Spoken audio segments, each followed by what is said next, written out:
Crafters? Keep Lords? The Devout? What is going on? Stay tuned.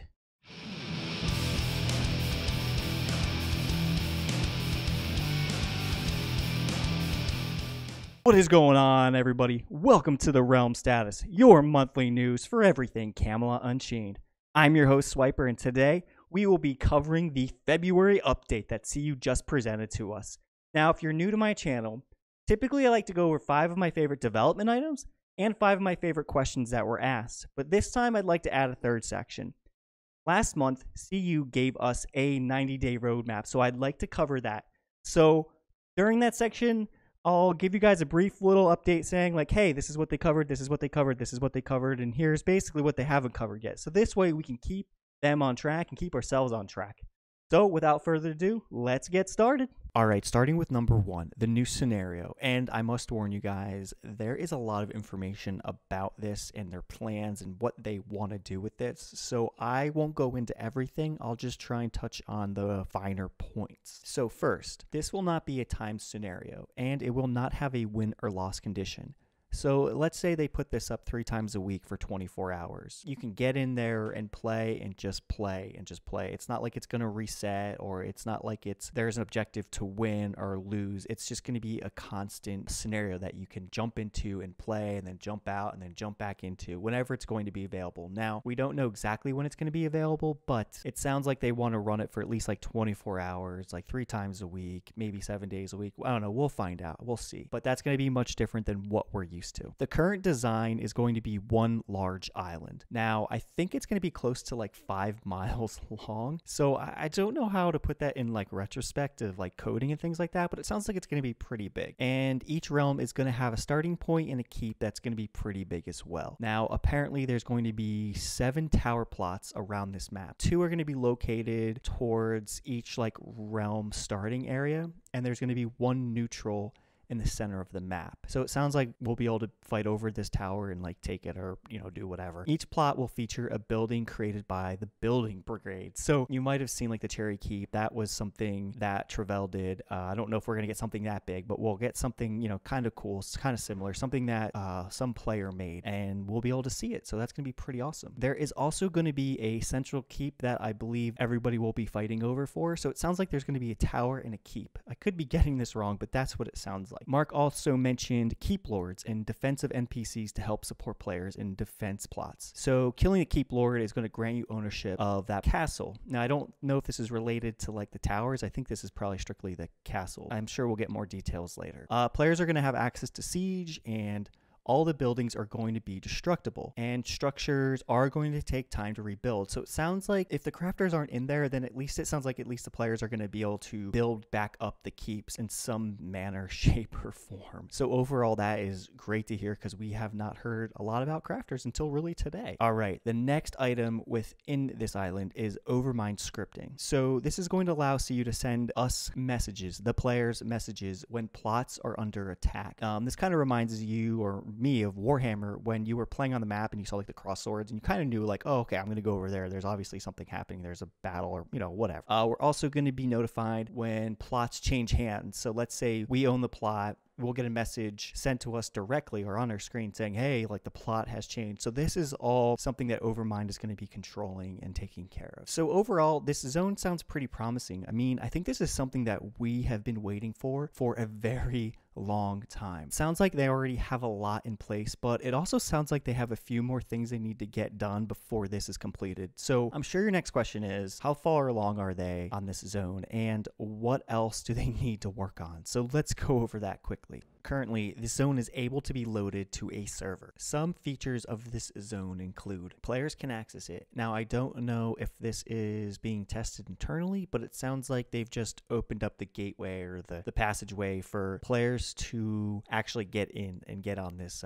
island. Players can battle placeholder NPCs. Keep lords can be set up, and plots can be captured. So some of the things that they need to work on. So one of the items they gave us was spawning siege engine givers. So I imagine this is going to be some kind of NPC that has inventory of siege that we can get. Now, it's my understanding that siege isn't going to cost anything, so we'll be able to just go to this vendor, I assume, and just pick something up and, put in our inventory and then let's go. Now, I don't think that's really how it's going to work in Camelot Unchained. I think the crafters are going to have to build the siege engines, and you can't really just build them and like magically put them in like one slot of your bag and like run around with them. I think it's going to be a little bit more complicated than that, but let's wait and see before I start telling you things that maybe don't exist. So having players drop parts of their souls when they die. This is basically a death penalty and a bonus for killing enemies. And their biggest hurdle that they're facing right now is pathfinding inside block-based buildings. So the overall plan for the team is to bring all these pieces together and create a fun and interesting scenario that we can all play and test. Now, they did mention that, when they do this or give us the first attempt and put it out there, it's definitely not going to be perfect. And they're going to have to obviously work on it and make it better. And in time, it will shape and,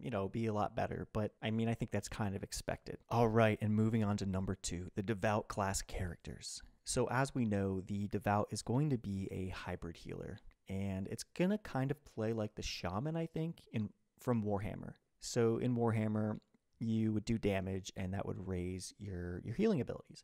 So therefore, when you would do a couple damage abilities, your healing would get stronger, and vice versa. When you'd heal a few times, your damage abilities would become stronger. So the better you were at balancing these things, the better you were overall at this character. And I just love that mechanic so much. So I'm dying to hear more about this Devout class. So if you watch the stream and read the newsletter and things like that, MJ goes into the characteristics of each Devout class, which I don't think we necessarily need to go over because you can find all this stuff on their website. So I'd rather focus our attention on how far along they are. Well, unfortunately, the class isn't implemented. So after rewatching their video and reading the newsletter and like their other email that comes out before the newsletter, it's really hard to tell where exactly they sit with this class. To me, it sounds like they still have a lot of work to do and the coding really even hasn't started, but that's just my opinion. That's how I interpreted it. I would recommend you guys check out what they said and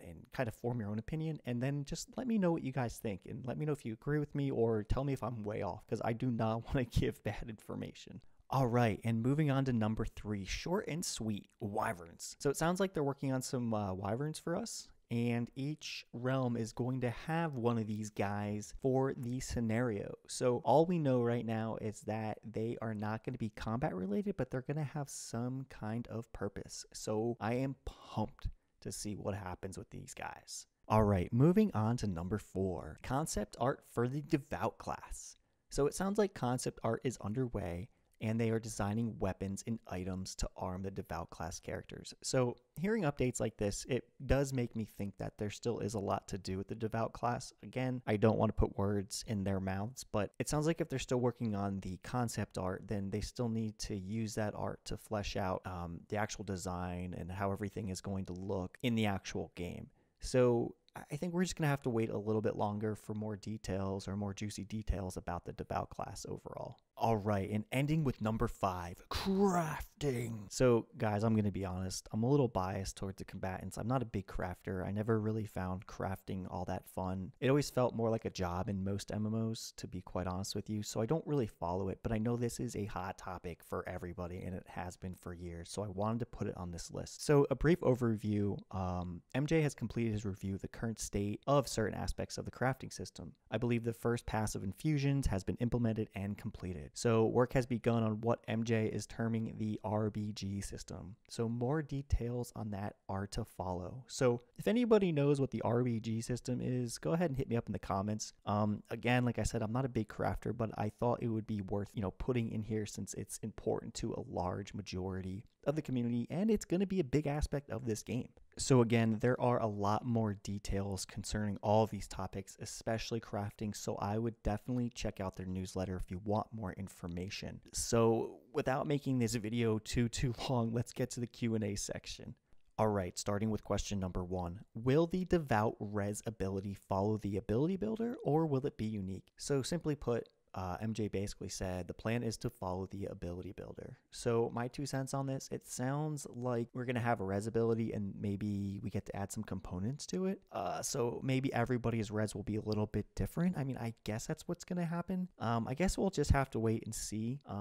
Just like spells like that mage video that I did, you got to pick a base spell, then kind of add effects to it and add things to it. That's the whole ability system builder. So I guess we'll just have to wait and see. Question number 2. When can we expect work to be done on the crafter class, and when can we test it? Will this be in beta 2 or beta 3? So Mark basically says, oh yeah, of course, yeah, you're going to be able to test the crafter, yeah. So he doesn't say whether it's going to be for beta 2 or beta 3, but I imagine it's going to be for one of those for sure. I would hope to think it's in beta 2 because by the time beta 3 comes out, I'm assuming beta 3 should be a game that's very close to launch. So let's hope for beta 2, but that's me saying it, not anybody from CU. So anyway, Mark also goes on to say that we want to get them in after the Devout, and if we can't get them in after the Devout, then it will be after the class after the Devout. So my understanding is if they get the Devout out and they're going to do another combatant class, it's probably going to be the Spirit Mage. After the Spirit Mage comes out,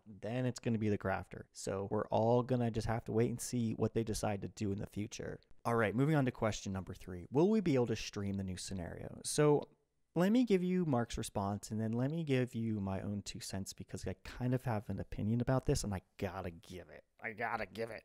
So anyway, MJ says, yes, we want to lift the NDA on streaming, and we are going to do this. They want people to stream Ragnarok, CU, and Cube, and they want these games to look good and kind of be ready for it to stream, for it to be out in public, which I totally get. Listen, I totally get. But, they mentioned streaming back in the end of December and January. Now, technically, they did stream Ragnarok and the Cherry Keep, but I didn't really get to see anybody outside of CU stream, and that was kind of disappointing. I really want to see other people streaming this game, and it sounds like they're not really gonna allow this until they're comfortable with how everything looks and plays, which I get. So personally, I think they're not gonna allow streaming until they are ready. All right, moving on to number 4. Will crafter classes make better use of siege weaponry in some way? Simply put, Mark says yes. He said that they will also be able to make traps and bombs. He says that we want them to have fun and have some things to help them survive versus those crazy combatants. Okay, well, he didn't say crazy combatants. I kind of added that myself. But I assume when they say better at siege weaponry, maybe they'll be able to shoot better, maybe shoot further. I don't really know. I mean, it would be pretty awesome if crafters got some extra passives, like, hey, I could shoot siege weapons a little bit further than a combatant, or I could do a little bit more damage than a combatant because I've built this thing and I know how to use it. Plus, that would encourage combatants to go out into the battlefield, and it would encourage combatants to actually protect them. So I don't know, that'd be a pretty cool system. I don't know if they're doing something like that, but it would be pretty awesome. All right, and ending with number 5.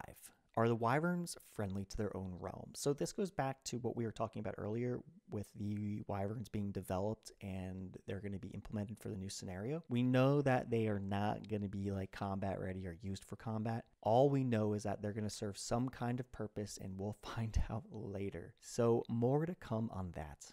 Alright guys, so I know this video is getting long, so let's briefly talk about the CSE 90-day plan and what we've seen or what they've hit on so far. So first, looks like they did some visual updates to the Cherry Keep. They did discuss the new CU scenario, the battlegrounds, new siege engines, all that good stuff. They talked about scripting events using for Overmind. They talked about UI updates. They talked about the new class, the Devout. They're doing a review on the crafting system and the next steps. The live service stability and scaling, you'll see that in the newsletter as well. You'll see that they're improving the graphics overall. They're improving the 3D pathing, and they are making upgrades to Overmind. So pretty darn good for the first update, in my opinion. And let's just keep on this. Let's see what they do with the war bands. I'm interested to see what they're going to do with the spirit mages, maybe some more updates on the crafting, and definitely more updates on the new CU scenario. So guys, overall, this has been a really good update in my opinion. All right, everybody, it's that time of the day. The worst time of the day where we must say farewell. But a couple updates before I get out of here. First update, there's no testing for CU this week. So if you were planning on testing, well, you ain't testing. Second, if you've been following my channel for a few months, or if you're just getting into my channel, you'll notice that I haven't been putting out a lot of consistent updates lately. And that's because work has been getting crazy. My son just turned 3 months, so his sleep patterns are kind of all over the place, and we're still trying to figure it out. So a lot of my time has been invested towards, my family and work. So I just want to let everybody know that the minimum I'll be doing are these monthly updates. So if you're looking for a monthly update, definitely stay subscribed, stay tuned. If you're new, please subscribe. You'll get these updates every month. I'll try and squeeze in a video here and there. I've got a couple ideas, but it's just, like I said, it's been difficult to take the time to get them all down and then record them and then edit and all that stuff. So anyway, thank you guys so much. Again, if you like this video, please hit that thumbs up. And if you want updates such as these, hit that subscribe button. Thank you so much. Have a great weekend, and I'll talk to y'all later.